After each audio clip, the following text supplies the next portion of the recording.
If you are an advanced learner, you already know the grammar and you already know the basic vocabulary. But when you tell a story, does it sound like a gripping movie scene or does it sound like a dry news report? Listen to this sentence. I was very tired and the traffic was really bad because it was raining. That is basic English. It delivers the facts, but it is completely emotionally dead. Now, listen to the exact same situation, told through the lens of a native C2 speaker. I was completely running on autopilot, trapped in a soul-crushing gridlock. Can you feel the heavy, exhausting weight of that second sentence? If you want to stop translating facts and start painting vivid, cinematic pictures with your words, you are in the exact right place. Welcome to part 1 of the cinematic storytelling series, The Exhausting Commute. Let us set the scene. It is 6:30 p.m. on a Friday. You have just survived a brutal 10-hour workday. As you step out of the office building, the sky breaks open, unleashing a relentless, freezing downpour. You rush to your car, completely soaked, only to pull out onto the highway and hit a solid wall of vehicles. You are not just in traffic, you are paralyzed in a sprawling sea of glowing crimson taillights. The rain is drumming violently against the windshield, the wipers are violently swishing back and forth, and the entire city has ground to an agonizing halt. You sit there, staring blankly at the license plate of the truck inches from your bumper. The minutes drag on like hours. Every time you move forward, it is only by a fraction of an inch. You are completely drained, physically and mentally empty. You are no longer actively making decisions. Your brain has shut down to conserve energy. You are simply staring into the red glow of the highway, trudging through the mechanical sludge of the evening rush hour. This is not just a drive home. This is a soul-crushing gridlock, and you are running entirely on autopilot, just waiting for the nightmare to end. Let us dissect the rich, metaphorical vocabulary embedded in that cinematic story so you can seamlessly integrate these native expressions into your own daily English. First, consider the powerful noun gridlock. Basic English speakers say heavy traffic or a traffic jam.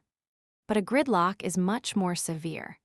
A gridlock occurs when a network of intersecting streets becomes so completely congested that no vehicle can move in any direction. It is total systemic paralysis. When you tell your boss why you are late, you do not say the traffic was bad. You tell them you were caught in an absolute gridlock, which immediately communicates an unavoidable, massive delay. Second, notice how we describe the emotional toll of the situation using the extreme adjective, soul-crushing. Basic speakers say a situation is depressing or very tiring. Soul-crushing is cinematic. It literally means something is so heavy, so exhausting, or so profoundly boring that it physically crushes your spirit. Sitting in unmoving traffic after a 10-hour shift is not just annoying, it is a soul-crushing experience.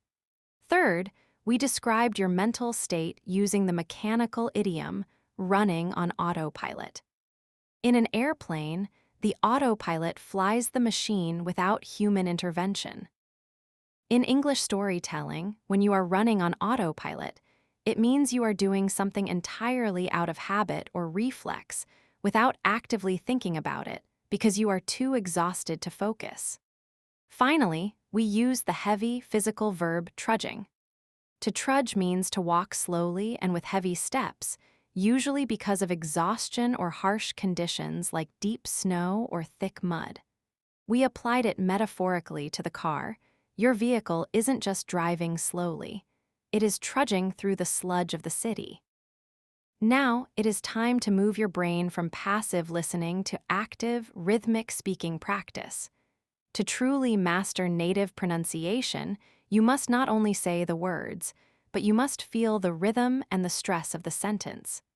I want you to shadow my voice out loud right now. Stand tall or sit up straight, take a deep breath, and let the exhaustion completely fill your voice. We are going to link the words smoothly and hit the stressed syllables hard. Repeat after me.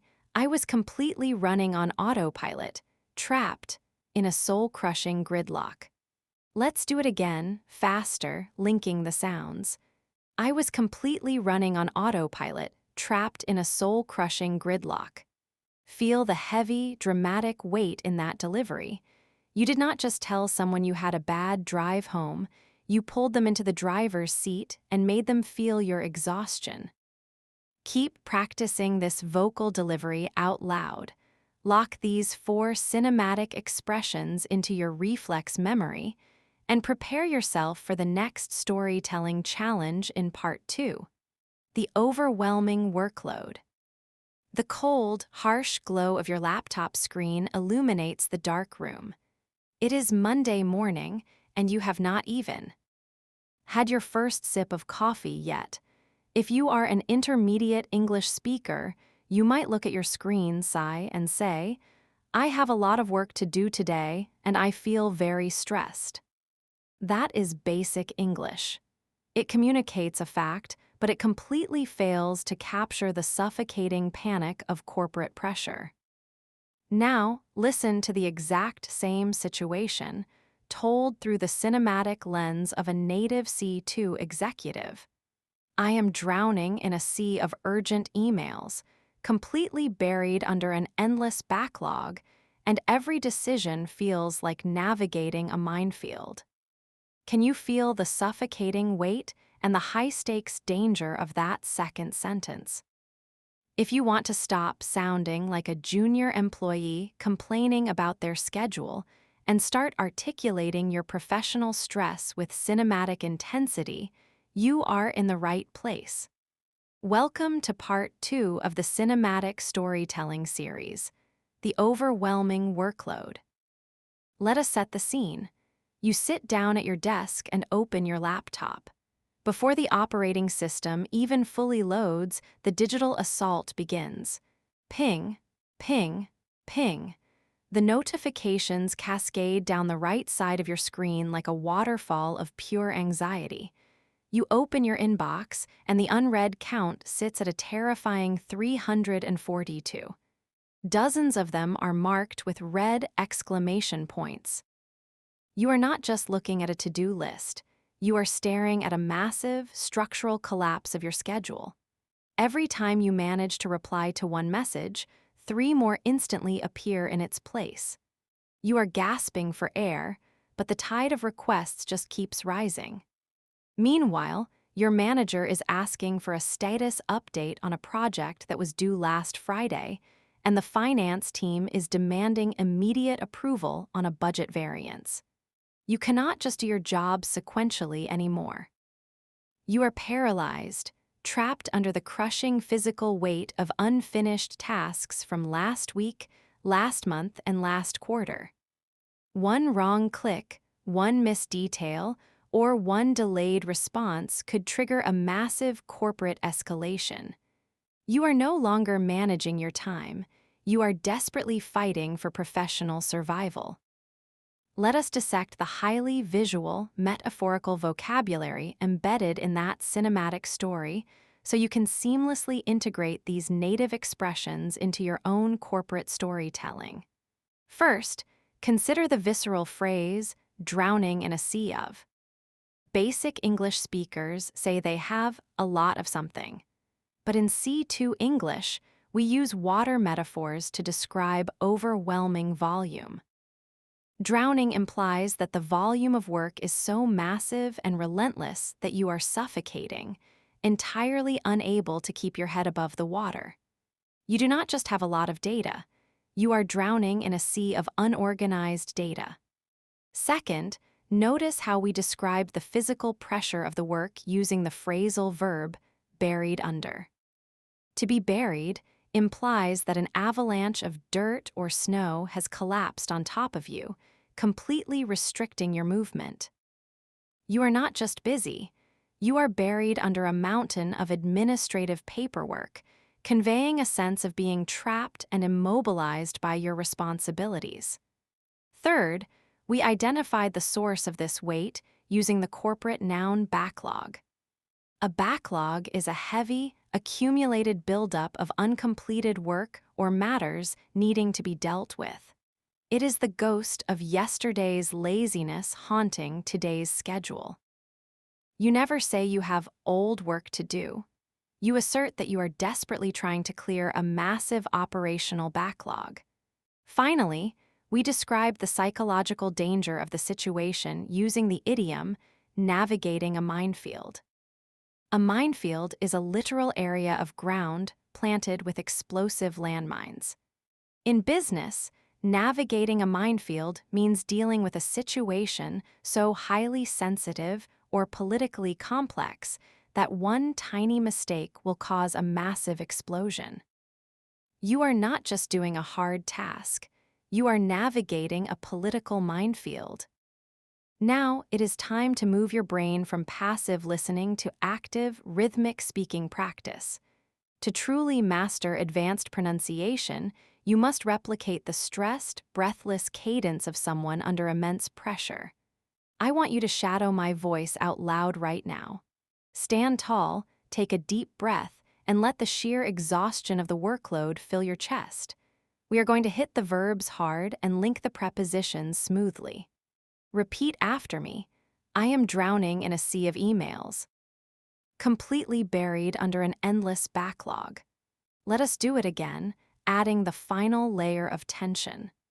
I am drowning in a sea of emails, completely buried under an endless backlog, and every conversation feels like navigating a minefield. Feel the heavy, suffocating anxiety in that delivery. You did not just tell your colleague that you are busy, you painted a terrifying picture of your daily operational reality. Keep practicing this vocal delivery out loud. Lock these 4 stress-inducing metaphors into your reflex memory and prepare yourself for the chilling corporate silence. In Part 3, the awkward silence, the projector fan hums quietly in the background as you stand at the head of the mahogany conference table. You have just delivered devastating financial news to the executive board. If you are an intermediate English speaker, you might describe the aftermath by saying, "Nobody said anything, and it was very quiet because everyone was shocked." That is basic English.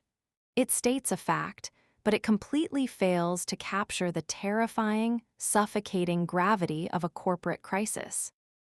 Now, listen to the exact same moment, told through the cinematic lens of a native C2 executive. The silence was deafening. You could literally feel the air being sucked out of the room, and the dread was absolutely palpable. Can you feel the heavy, choking tension of that second sentence? If you want to stop using basic adjectives like quiet and start weaponizing your vocabulary to make your listeners hold their breath, you are in the exact right place. Welcome to Part 3 of the Cinematic Storytelling series, The Awkward Silence. Let us set the scene. It is a Tuesday afternoon, and the entire leadership team is gathered for the Q3 performance review. You click to the final slide of your presentation. The graph on the screen plunges downward in a steep, aggressive line of red ink. You take a deep breath, look directly at the chief executive officer, and announce that not only has the flagship product launch been indefinitely suspended, but all year-end executive bonuses are officially canceled. The moment those words leave your mouth, the atmosphere in the boardroom instantly freezes.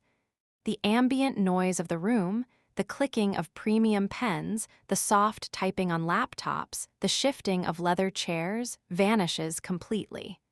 Nobody moves, nobody blinks.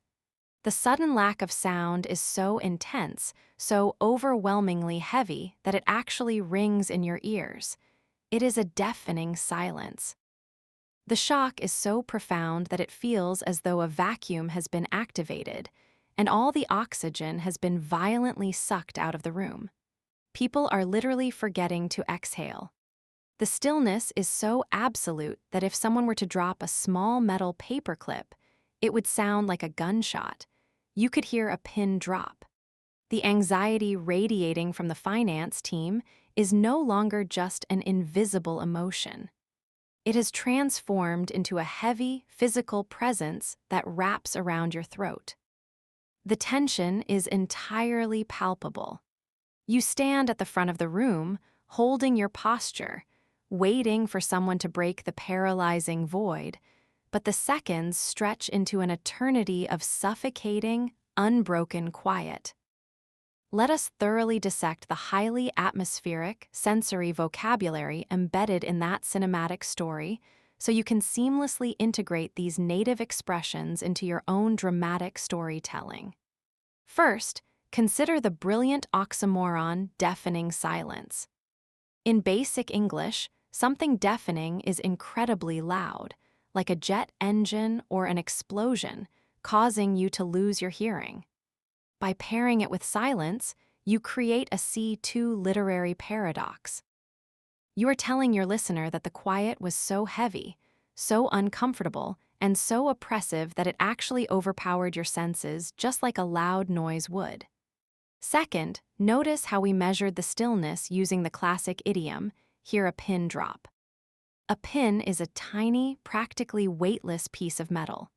If you can hear it hit a carpeted floor, it means the room is in a state of absolute frozen paralysis, usually out of profound shock, fear, or anticipation. Third, we described the physical sensation of the shock using the metaphor, the air was sucked out of the room. When a devastating truth is suddenly revealed, human beings subconsciously gasp and hold their breath. This creates the literal, physical sensation of suffocation, as if the room has suddenly lost all of its oxygen. Finally, we described the emotional atmosphere using the sophisticated adjective, palpable. Palpable means a feeling or atmosphere so incredibly intense that it seems almost tangible, like you could literally reach out and touch it. You do not just say people were nervous. You command the narrative by stating that the fear in the room was palpable.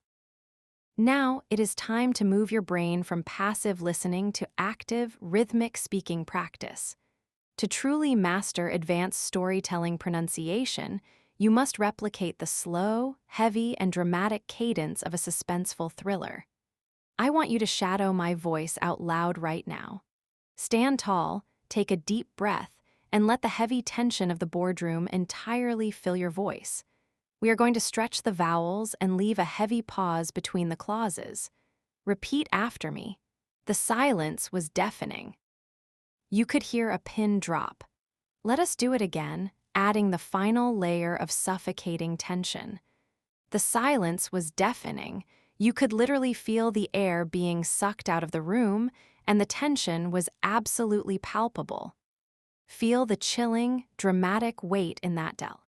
Ivory, you did not just tell your colleague that a meeting was quiet. You painted a terrifying picture of a boardroom completely paralyzed by shock. Keep practicing this vocal delivery out loud. Lock these 4 atmospheric expressions into your reflex memory, and prepare yourself for the rapid, high-stakes reflexes required in Part 4. The sudden pivot. The clock is ticking relentlessly, and the deadline is exactly 2 hours away. Your team has spent 6 months meticulously preparing a massive global product launch, and everything is going perfectly according to plan. If you are an intermediate English speaker and a sudden crisis destroys that plan, you might describe your reaction by saying, "We had to change our plan very quickly because something went wrong." That is basic English. It is factually correct, but it completely lacks the adrenaline and high-stakes urgency of corporate survival. Now, listen to the exact same crisis, told through the cinematic lens of a native C2 executive. When the servers crashed, we had to pivot on a dime. completely shift gears into uncharted territory, and fly entirely by the seat of our pants. Can you feel the whiplash, the speed, and the sheer agility of that second sentence? If you want to stop sounding like a passive victim of bad luck and start sounding like a dynamic, crisis-resolving leader, you are in the exact right place. Welcome to Part 4 of the Cinematic Storytelling series, The Sudden Pivot. Let us set the scene. You are in the central control room for the biggest live software deployment in your company's history. The catered food has arrived, the champagne is waiting on ice, and the CEO is standing right behind you, watching the giant digital countdown clock. 5 hours to go. 4 hours. Then, your lead engineer's face turns entirely pale. A catastrophic third-party server outage has just wiped out the primary payment gateway. The original master plan, the one you spent hundreds of hours perfecting, is now completely useless. Panic ripples through the room, but you do not freeze. You immediately stand up and kill the original timeline. There is no time to call a committee meeting. There is no time to run a risk analysis. You issue a rapid-fire sequence of commands, forcing your entire engineering division to abandon the primary code and forcefully patch in a legacy backup system. The smooth, predictable highway you were driving on has vanished, and you are now off-roading in the dark. Nobody in the company has ever attempted a live patch of this magnitude before. There is no manual, no guide, and no safety net. You are making massive, million-dollar decisions based purely on raw instinct and real-time feedback. The adrenaline is burning through your veins as you violently steer the project away from the cliff edge, fighting for survival second by second until the system finally stabilizes. Let us dissect the highly kinetic, agile vocabulary embedded in that cinematic story so you can seamlessly integrate these native expressions into your own high-speed storytelling. First, consider the brilliant physical idiom, pivot on a dime. A dime is the smallest coin in American currency. To turn or pivot on a dime means to change your direction or your strategy instantaneously, in an incredibly tight space, without losing any momentum. You do not just say you changed your mind. You prove your elite reflexes by stating you pivoted on a dime the moment the market data shifted. Second, notice how we describe the sudden change in operational speed using the mechanical idiom shift gears. In a manual transmission vehicle, shifting gears changes the engine's power output to handle different terrains. In a corporate crisis, shifting gears means abruptly changing your methodology, your attitude, or your level of aggression to deal with a new reality. Third, we describe the lack of a plan using the exploratory noun phrase uncharted territory. A chart is a map. Uncharted territory is a literal place that has never been mapped or explored. You elevate your story by stating that without the primary software, your team was violently thrust into uncharted territory, facing completely unprecedented challenges. Finally, we described relying on pure instinct using the classic aviation idiom, fly by the seat of one's pants. In the early days of aviation, before electronic instruments, pilots had to feel the vibrations of the plane through their seats to know if they were flying level.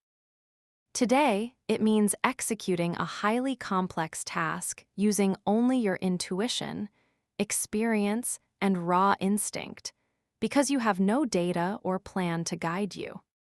Now, it is time to move your brain from passive listening to active, rhythmic speaking practice. To truly master advanced storytelling pronunciation, you must replicate the fast, sharp, and decisive cadence of a leader in the middle of a crisis. I want you to shadow my voice out loud right now.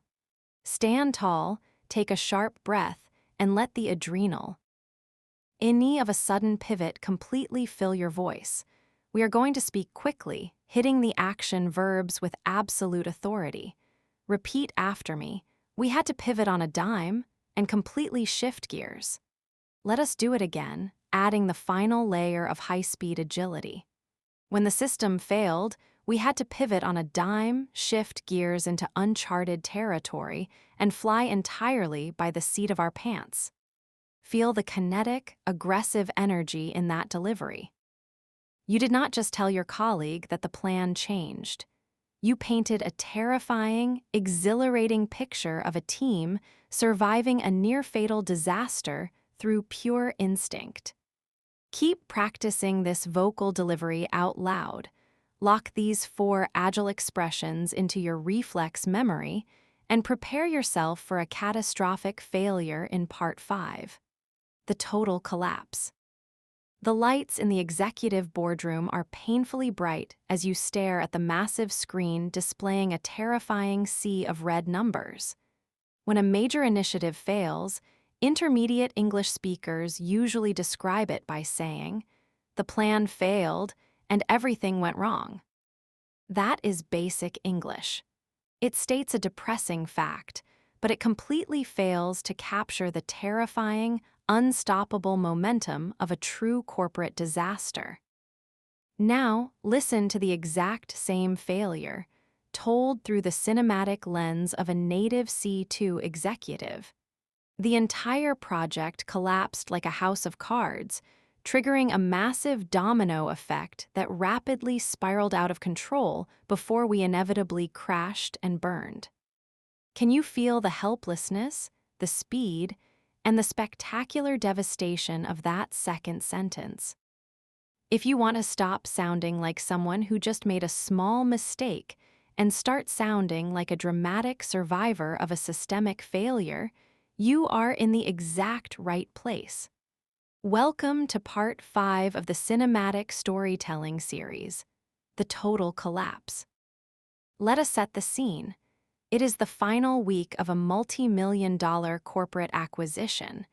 You have spent 8 agonizing months building this deal. The press release is already written, the champagne is ordered, and the legal teams are just reviewing the final signatures. It looks like a massive, impenetrable fortress of success, but hidden deep within the legal paperwork is a single, microscopic flaw, a minor compliance violation in a regional subsidiary. At 9:00 a.m., a junior regulator notices it and flags the account. That is the first tap. By 10:00 a.m., the regional bank freezes the transfer of funds. By noon, the frozen funds cause a panic among the primary investors, who immediately begin pulling their capital out of the parent company. What started as a tiny legal typo has suddenly infected the entire financial structure. You try to intervene, but the momentum of the disaster is too massive and moving too quickly. Every time you try to solve one problem, 3 more critical systems fail simultaneously. The beautiful, complex strategy you spent 8 months building had 0 structural integrity. You are standing in the control room, completely powerless, watching your masterpiece violently disintegrate into dust. It does not just fail quietly. It is a spectacular, public catastrophe that takes down 3 departments with it, leaving absolutely nothing but smoking ruins in its wake. Let us thoroughly dissect the highly visual, catastrophic vocabulary embedded in that cinematic story so you can seamlessly integrate these native expressions into your own dramatic storytelling. First, consider the brilliant structural metaphor, House of Cards. If you build a tall structure out of playing cards, it looks incredibly impressive, but it possesses absolutely 0 structural integrity. A single breath of wind will destroy it completely. When you describe a project as a house of cards, you are telling your audience that the plan was secretly fragile the entire time, and its destruction was inevitable.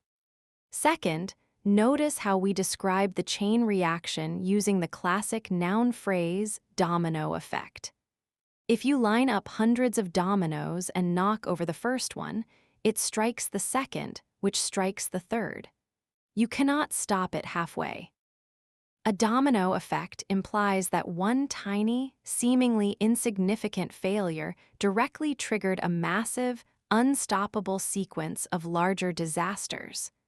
Third, we describe the loss of management using the aviation metaphor, spiraling out of control. When an airplane loses its engine power and enters a tailspin, it falls in a tight, descending circle. The pilot turns the wheel, but the machine no longer responds. You elevate your story by stating that the budget was spiraling out of control, meaning the situation was deteriorating rapidly and all human intervention had become completely useless.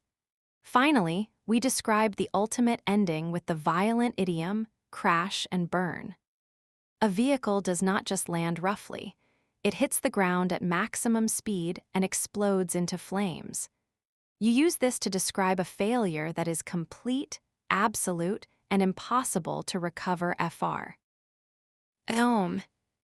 Now, it is time to move your brain from passive listening to active, rhythmic speaking practice.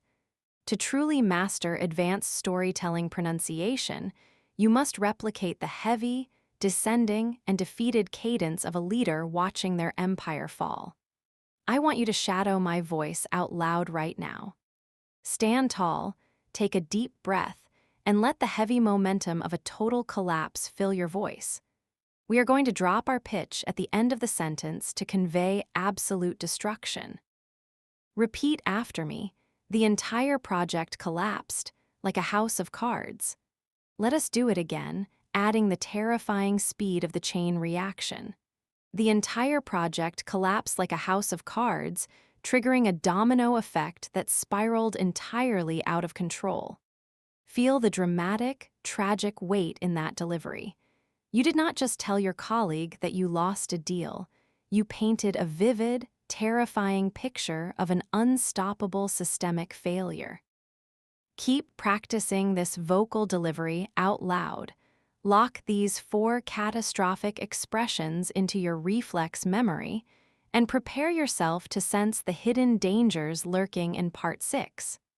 The red flag. The glossy 50-page contract sitting on the mahogany desk looks absolutely flawless.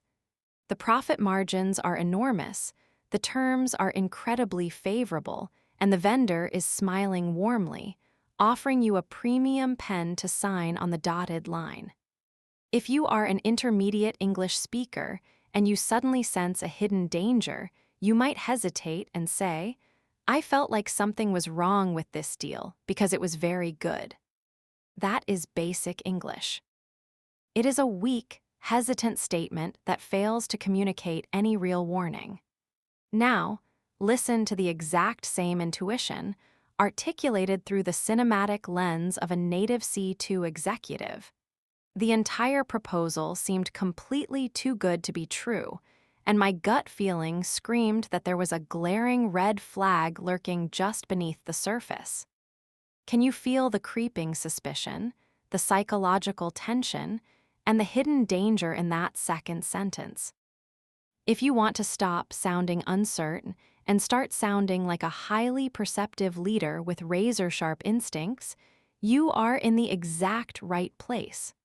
Welcome to Part 6 of the cinematic storytelling series, The Red Flag. Let us set the scene. You are sitting in a high-stakes negotiation with a prospective manufacturing partner. Your chief financial officer is thrilled. The vendor has just offered a massive discount, guaranteed an impossible delivery timeline, and agreed to absorb all the shipping costs. Everyone on your side of the table is practically celebrating, eager to finalize the paperwork. But as the vendor confidently pushes the contract toward you, a cold sensation settles in the pit of your stomach. The numbers are completely frictionless. There is absolutely no pushback, no negotiation, and an uncomfortable urgency in the vendor's eyes. While your team sees a golden opportunity, you are looking at a perfectly constructed illusion. It is a pristine, calm ocean, but you can sense a massive predator swimming just out of sight. You do not have the hard data yet. You cannot point to a specific mathematical error on the page. But your biological intuition is firing a massive warning siren directly into your nervous system. You realize that this is not a business partnership. It is a meticulously disguised trap. You slowly put the pen down, lean back in your chair, look the vendor dead in the eye, and calmly announce that the legal department will require a full, independent audit of their supply chain before any signatures are authorized. The vendor's smile instantly freezes, confirming everything you suspected. Let us dissect the highly psychological, suspense-driven vocabulary embedded in that cinematic story so you can seamlessly integrate these native expressions into your own professional storytelling. First, consider the classic idiom, "too good to be true." In business, if a deal requires zero sacrifice and offers infinite reward, it is almost certainly a scam or a fatal miscalculation. You do not just say a deal is very nice. You demonstrate intense skepticism by declaring it too good to be true, immediately signaling to your team that they need to stop celebrating and start investigating. Second, notice how we described your intuition using the biological phrase, gut feeling. The gut is your stomach and intestines. In English, we believe that your nervous system senses danger long before your logical brain can process it. You never say, "My mind thinks there is a problem." You command authority by trusting your gut feeling, proving that your executive instincts are highly developed.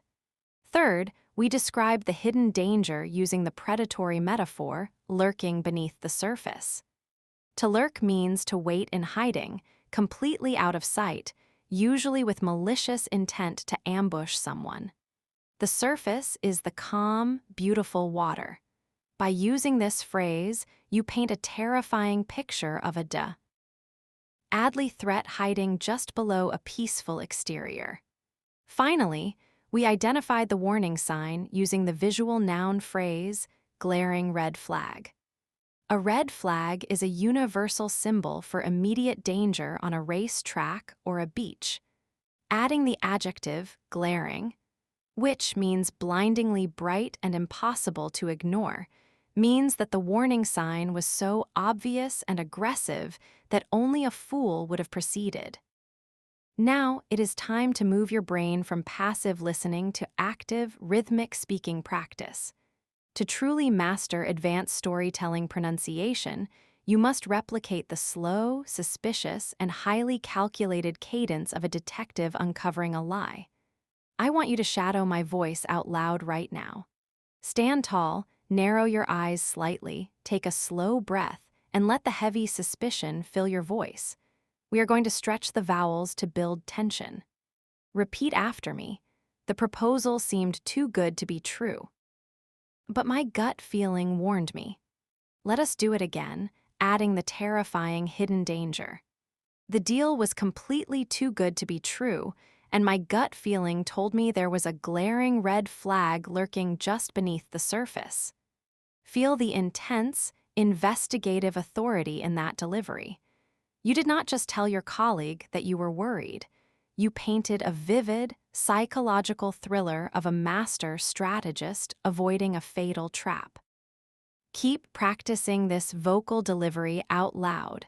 Lock these 4 intuitive expressions into your reflex memory and prepare yourself for an explosive boardroom battle in Part 7. The tense confrontation. The air in the conference room is heavy and suffocating.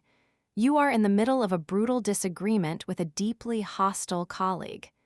If you are an intermediate English speaker, you might describe this conflict by saying, "We argued loudly, and it was very tense in the room." That is basic English. It delivers the facts, but it completely fails to capture the explosive, dangerous atmosphere of a true corporate battle. Now, listen to the exact same situation, told through the cinematic lens of a native C2 executive. We were completely locking horns, and I refused to yield. You could literally cut the tension in the room with a knife while everyone else was walking on eggshells. Can you feel the friction, the danger, and the absolute dread in that second sentence? If you want to stop sounding like a child complaining about an argument and start sounding like a formidable leader navigating a high-stakes confrontation, you are in the exact right place. Welcome to Part 7 of the Cinematic Storytelling series, the tense confrontation. Let us set the scene. It is the final budget allocation meeting for the fiscal year. You, the director of operations, are sitting directly across the table from the aggressive vice president of sales. He is demanding a massive, unapproved increase in his department's marketing budget, threatening to drain the exact financial reserves you need to upgrade the failing logistics network. He slams his fist on the table, raises his voice, and tries to physically intimidate you into submission. The rest of the management team instantly freezes, shrinking back into their leather chairs.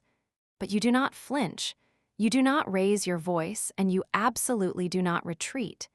You lean forward, lock eyes with him, and coldly dismantle his entire financial argument with ruthless precision. He pushes back even harder, his face flushed with anger. The two of you are caught in a brutal intellectual stalemate. Neither of you will back down, and neither of you will blink. The atmosphere in the room transforms from a professional meeting into a gladiatorial arena. The anxiety radiating from the junior staff is immense. They are terrified to speak, breathe, or even move a pen, fearing they might accidentally detonate the explosive anger between the two executives. The standoff stretches on, creating a thick, suffocating cloud of animosity that completely paralyses the boardroom. Let us thoroughly dissect the highly combative, atmospheric vocabulary embedded in that cinematic story so you can seamlessly integrate these native expressions into your own dramatic storytelling. First, consider the aggressive animalistic idiom, lock horns. When two massive bulls fight for dominance, they run at each other and literally lock their horns together in a test of pure strength.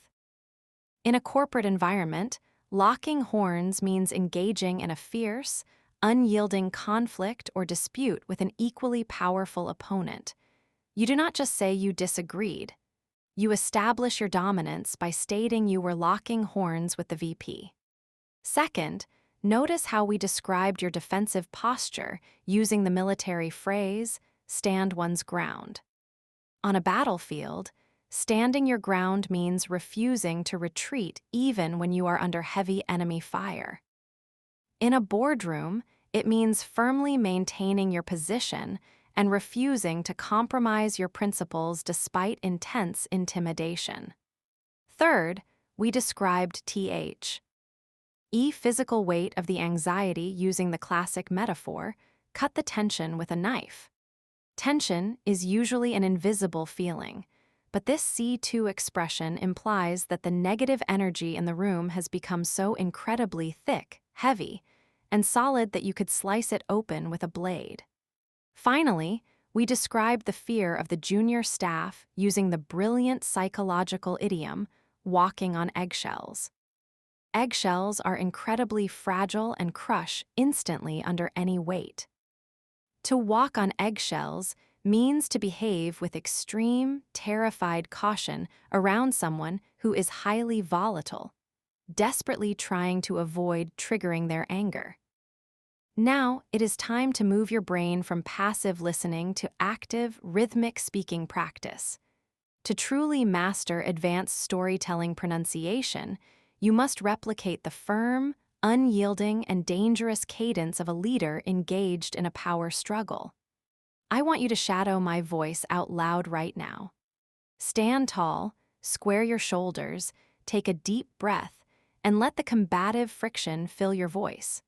We are going to hit the hard consonants with absolute authority. Repeat after me. We were completely locking horns, and I decided to stand my ground. Let us do it again, adding the terrifying atmosphere of the room. We were locking horns and standing our ground. You could cut the tension with a knife while the entire team was walking on eggshells. Feel the intimidating, powerful friction in that delivery. You did not just tell your colleague that you had a fight. You painted a vivid picture of a high-level executive refusing to surrender under fire. Keep practicing this vocal delivery out loud. Lock these 4 confrontational expressions into your reflex memory and prepare yourself for the brilliant flash of genius in Part 8. The breakthrough idea. The whiteboard in the war room is completely covered in chaotic diagrams, crossed-out formulas, and desperate scribbles. Your team has been staring at a massive, complex logistical problem for 3 exhausting weeks without a single solution. If you are an intermediate English speaker and the answer suddenly comes to you, you might describe the moment by saying, "I suddenly had a really good idea, and we figured it out." That is basic English. It states a fact, but it completely fails to capture the electrical, world-changing rush of genuine intellectual discovery. Now, listen to the exact same realization, articulated through the cinematic lens of a native C2 innovator. I had an absolute epiphany. It was a massive light bulb moment where I suddenly connected the dots, and all the fragmented pieces seamlessly fell into place. Can you feel the sudden clarity, the velocity of thought, and the profound relief in that second sentence? If you want to stop sounding like someone who just remembered where they put their keys and start sounding like a visionary architect who just solved an impossible puzzle, you are in the exact right place. Welcome to Part 8 of the cinematic storytelling series, The Breakthrough Idea. Let us set the scene. It is 2:00 a.m. on a Thursday. The office is completely empty, the cleaning crew has already left, and the only light comes from the glowing screens on your desk. You have been drinking cold coffee and staring at the same broken supply chain algorithm for 14 straight hours. The problem is a massive tangled knot. If you fix the shipping delay in Asia, the warehouse costs in Europe completely explode. It is mathematically impossible. You are exhausted, frustrated, and ready to concede defeat. You push back your chair, close your eyes, and let your mind completely detach from the numbers for just a single second. And in that tiny gap of silence, it happens. A single, bizarre, completely unrelated thought crosses your mind about how water flows through a dam. The concept hits your brain like a lightning bolt. Your eyes snap open. You grab a black marker, rush to the whiteboard, and violently erase everything. You start drawing a completely new architecture, pulling concepts from entirely different industries. The fragmented data points that seemed completely unrelated an hour ago suddenly lock together in a perfect, elegant sequence. The impossible not instantly unties itself. You drop the marker, staring at the board in absolute awe. You have not just found a fix, you have engineered a completely new paradigm. Let us thoroughly dissect the highly cognitive, visionary vocabulary embedded in that cinematic story so you can seamlessly integrate these native expressions into your own intellectual storytelling. First, consider the profound psychological noun, epiphany. An epiphany is not just a good idea. It is a sudden, striking realization that fundamentally changes your entire understanding of a situation. It is a moment of profound, almost spiritual clarity.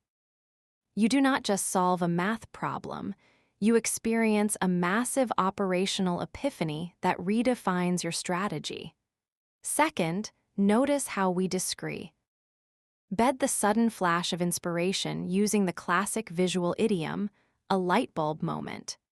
In cartoons, when a character gets an idea, a bright yellow light bulb clicks on above their head.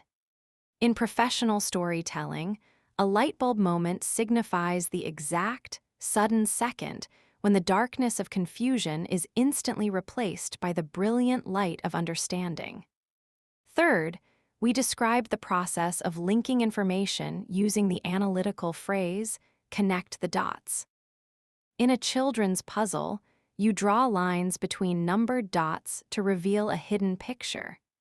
In a C2 executive context, connecting the dots means possessing the high-level intelligence to see the invisible relationship between completely different pieces of data to understand the bigger picture. Finally, we described the satisfying conclusion using the mechanical metaphor, pieces falling into place. Imagine a complex, frustrating jigsaw puzzle where nothing fits. Suddenly, you find the right angle, and every single remaining piece effortlessly locks into its exact correct position. It conveys a deep sense of relief and perfect structural alignment. Now, it is time to move your brain from passive listening to active, rhythmic speaking practice. To truly master advanced storytelling pronunciation, you must replicate the sudden, energetic, and enlightened cadence of a genius discovering a breakthrough. I want you to shadow my voice out loud right now. Stand tall, widen your eyes slightly, take a sharp breath, and let the thrill of discovery fill your voice. We are going to accelerate the speed of the sentence to match the speed of thought. Repeat after me. I had an absolute epiphany, a massive light bulb moment. Let us do it again, adding the brilliant structural alignment. I had an absolute epiphany. I suddenly connected the dots, and all the pieces completely fell into place. Feel the electric, visionary energy in that delivery. You did not just tell your colleague that you thought of something. You painted a vivid picture of an intellectual masterpiece being born. Keep practicing this vocal delivery out loud.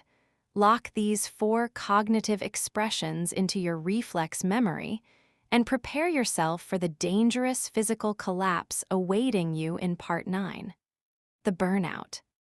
Your alarm clock goes off at 5:30 a.m., but this time you do not even have the strength to reach over and turn it off. You just lie there, staring blankly at the ceiling. If you are an intermediate English speaker, you might describe this condition by saying, I was working too much and I felt very exhausted. That is basic English. It states a medical fact, but it completely fails to capture the dangerous, hollowed-out devastation of a total physical and mental collapse.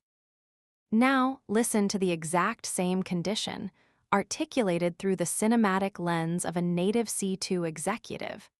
I had officially hit the wall. I was completely burnt to a crisp and running purely on fumes.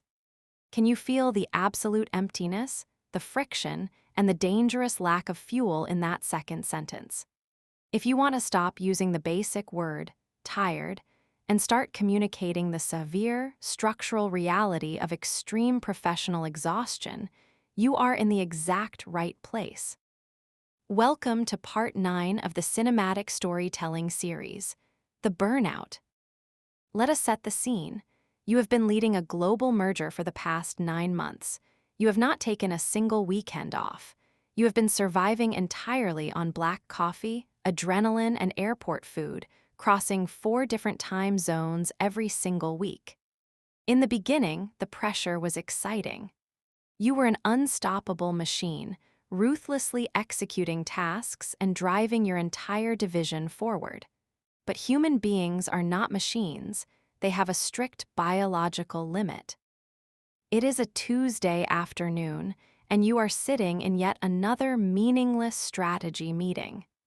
Someone asks you a basic question about a spreadsheet, and suddenly, your brain simply refuses to process the information. It is not just a temporary loss of focus, it is a total systemic shutdown. The words on the screen look like a foreign language. Your chest feels incredibly heavy, your eyes are burning, and the fire of ambition that usually drives you has been completely extinguished, leaving nothing but cold ash. You try to force yourself to care about the deadline, but the psychological engine has completely seized up. You are no longer driving the project. You are just a ghost haunting your own office, desperately trying to survive until the end of the day without completely collapsing in front of your team. You have absolutely nothing left to give. The well is completely dry. Let us thoroughly dissect the highly visceral, mechanical vocabulary embedded in that cinematic story so you can seamlessly integrate these native expressions into your own professional storytelling. First, consider the painful physical metaphor, hitting the wall. In marathon running, hitting the wall is the exact, agonizing moment when an athlete's body completely depletes its glycogen stores, making it physically impossible to take another step forward. In a corporate context, you do not just say you need a break. You declare that you have hit the wall, indicating a sudden, catastrophic loss of energy where all forward momentum instantly stops. Second, notice how we describe the psychological state using the extreme idiom, burnt to a crisp. When food is burnt to a crisp, it is completely destroyed by heat, turning into brittle, black ash that cannot be consumed or saved. By using this phrase, you communicate that your stress levels did not just make you tired. They completely incinerated your passion and cognitive ability. Third, we described your lack of resources using the automotive idiom, running on fumes. Fumes are the toxic, invisible gases left in an engine when the liquid gasoline is entirely gone. A vehicle running on fumes will violently stall at any second. You elevate your story by stating you are running purely on fumes, warning your team that you are operating on a dangerously empty tank and a total breakdown is imminent. Finally, this ties directly into the concept of running empty, which strips away any illusion of hidden reserves. You command respect by drawing a hard biological boundary and admitting that your internal engine has absolutely nothing left to burn.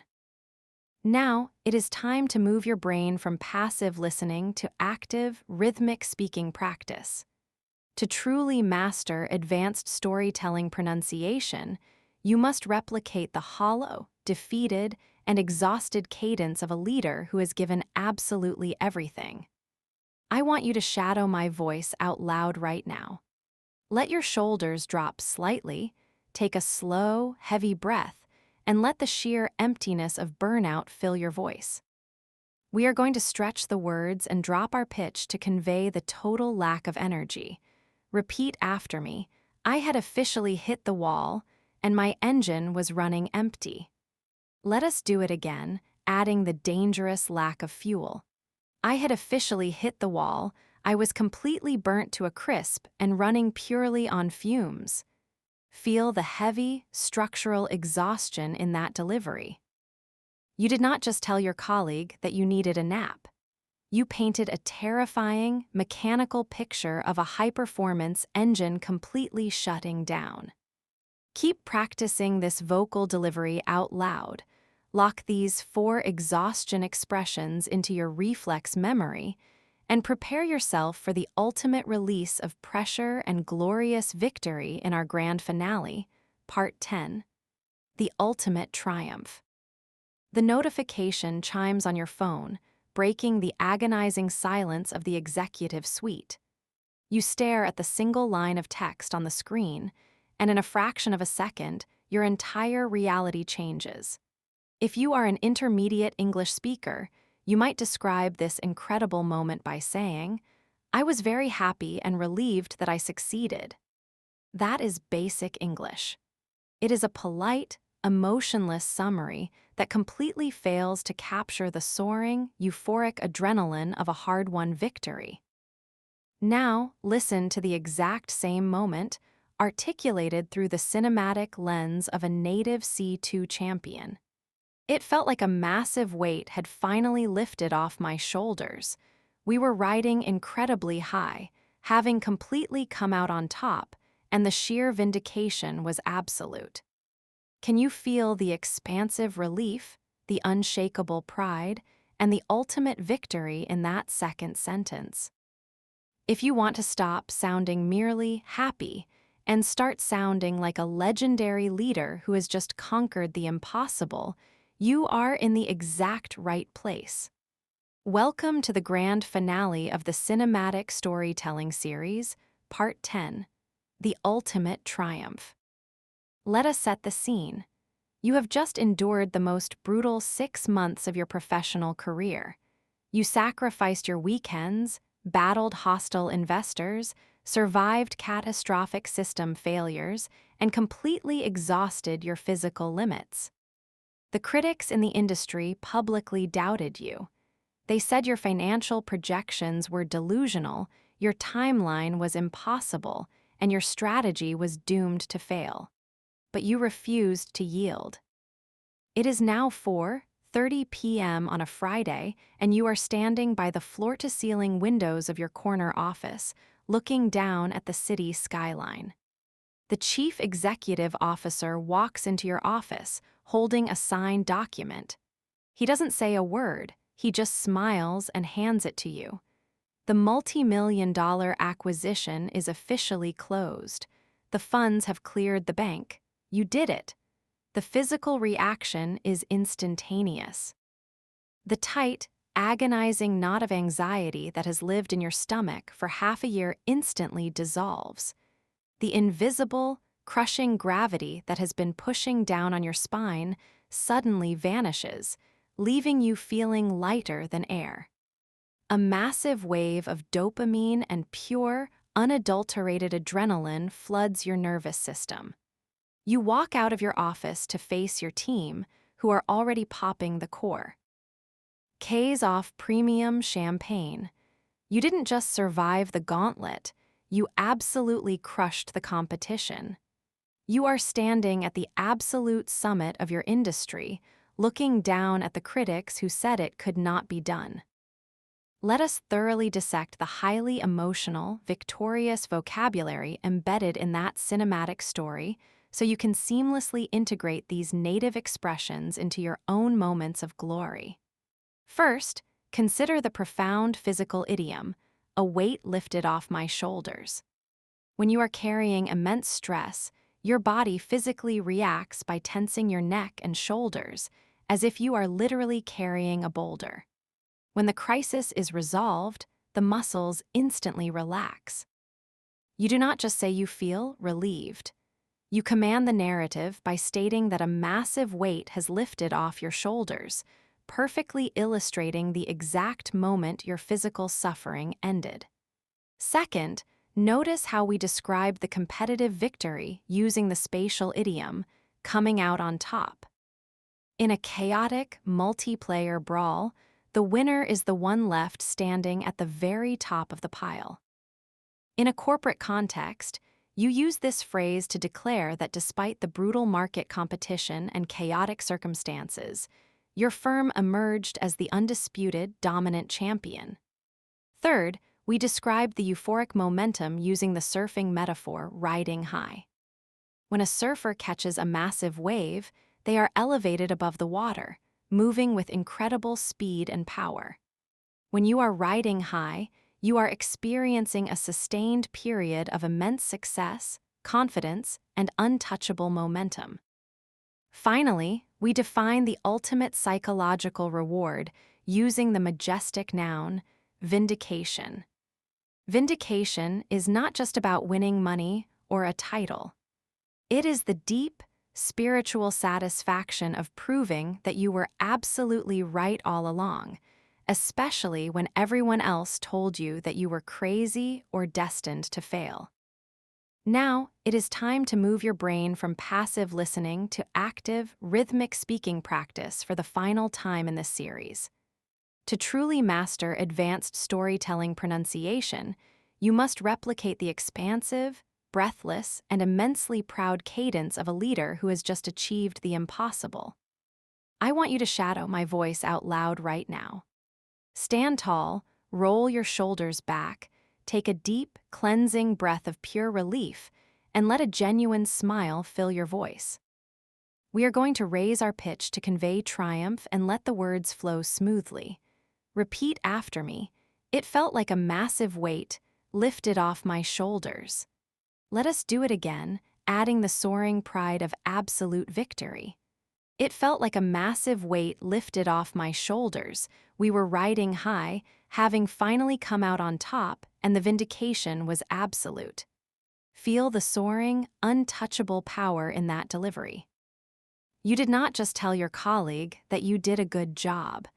You painted a glorious, cinematic picture of ultimate corporate victory. You have successfully completed all 10 parts of the Cinematic Storytelling and Native Expressions series. You have learned how to vividly describe soul-crushing commutes, overwhelming workloads, deafening silences, sudden pivots, total collapses, glaring red flags, tense confrontations, brilliant epiphanies, devastating burnouts, and ultimate triumphs. Keep practicing these vocal deliveries out loud. Lock these advanced cinematic frameworks into your reflex memory and step into every future conversation knowing exactly how to command the room and captivate your audience.